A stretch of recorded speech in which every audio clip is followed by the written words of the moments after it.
What's up? It's Deborah Watts. Happy Friday to you.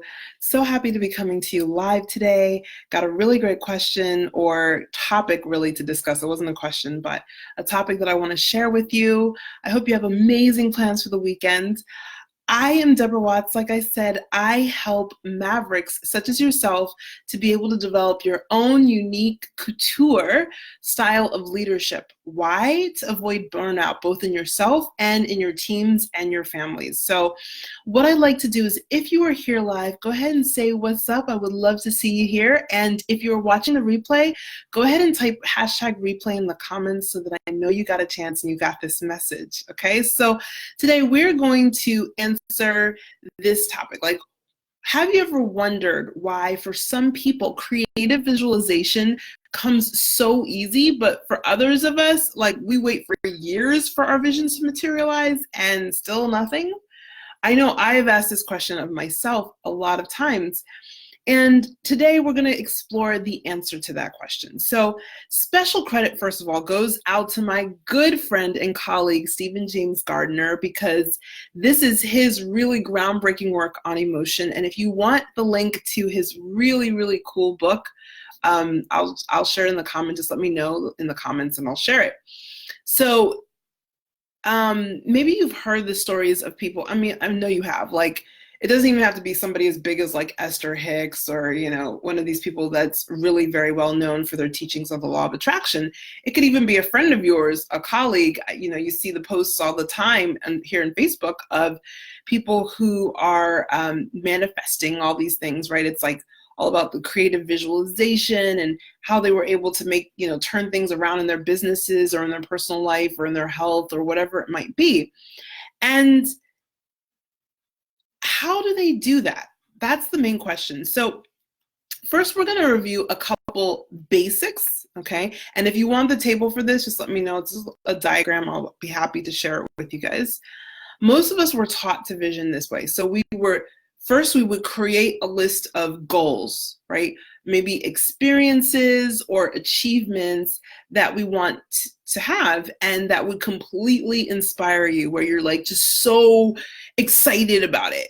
Then you're taught to like visualize having them, like see them clearly in your mind's eye and give thanks for having them every day, right? You've heard this before.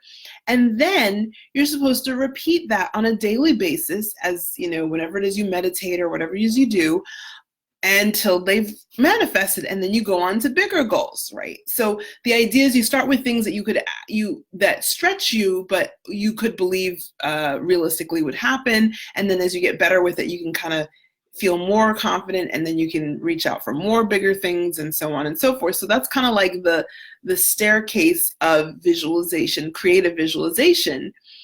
But for some people, this is enough to create a life beyond belief that truly fulfills and inspires them. And then for others, it's like, what happened? Nothing's happening. And what's really happening for those people for whom it works, there's something going on underneath the surface that maybe they don't even know is going on, okay? Sometimes it's not consciously done.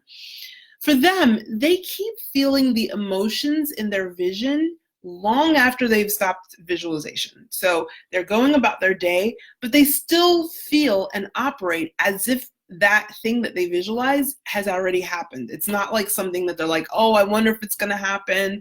Will it happen? When will it happen? How will it happen? They literally live their lives feeling as if it's actually happened. And this is really important. So a lot of times we can talk about strategy and organization and like key principles, and that's all well and good. But at the end of the day, I've said this before, I will continue to say it, the building blocks of the quality of your life are emotions. They're like at the atomic level, that's what the quality of your life is made up of. It's not made up of money. It's not made up of fame. It's not made up of power or influence. It's made up of your emotions, okay? So now, we're going to come back to this in just a second, but I just want to say that at first, when you try to be in an emotion of having something that you don't yet see in 3D, it's hard. It's not easy, okay? But there are some hacks, and the hack that really helps is when you can extract out your desired emotions from the goals. So how do we do this? Let's say your goal is to expand your office, to get a bigger office. Okay, there's a couple of ways that you can do that, but maybe you're like really struggling to see how it's possible.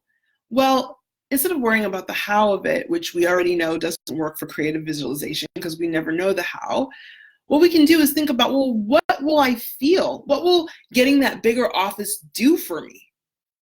What will having that relationship do for me? How will I feel? Because at the end of the day, that's the building block. So if we're able to isolate exactly how we would feel when we experienced this goal or this piece of our vision, then we can then say, okay, how else can I achieve that emotion? So let's say that I would feel blissful, or I would feel validated if I had this particular type of relationship, or I would feel more at ease if I had this expanded office, this larger office. Well, what now can you do that makes you feel at ease? That makes you feel that same feeling that you would feel if you were sitting in that big office. Maybe it's sitting at a really beautiful cafe outside in the sunshine. Maybe it's going to a hotel lobby where you can sit down and feel that sense of spaciousness. Whatever it is that you can do to feel that you're more that at ease that you would feel if you had the larger office, go do that thing now. I remember one teacher said that he would go to open houses of really, really nice houses, like the ones that they wanted, even though their apartment felt really small. They would go to these open houses. And before long, they got so enjoyed the open houses so much that we'd come home to their small apartment, and the small apartment would feel more spacious. And of course, it was a very short period of time between that and when he actually was able to move into a spacious house. So what do you think? I would love to see your thoughts in the comments on how focusing on your desired emotions can shift you in your visioning and in your creation or manifesting, if you want to say that. I don't really get into that anymore. Actually, I never really was into manifesting, to be honest.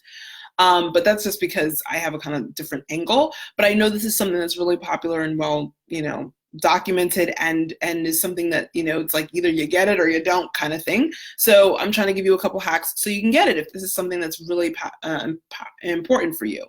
Either way, whether you believe in manifesting or not, vision is important for every leader. So this is something that's relevant. Can you share in the comments what your thoughts are on this? Does this make sense? And also, just want to remind you that we're coming down to the final days of being able to apply for the next round of the case study program. So if you are interested in getting yourself or your business featured in the book that's going to be coming up probably towards the end of the year or early next year, then now's the time to speak with me about whether it would be a fit for you. Okay? The only way either of us will know is if we have a short conversation, not a sales call, but just a simple conversation to see if it's a possible match. Okay, so that's it for me. Looking forward to seeing your comments, and have a wonderful weekend. Bye.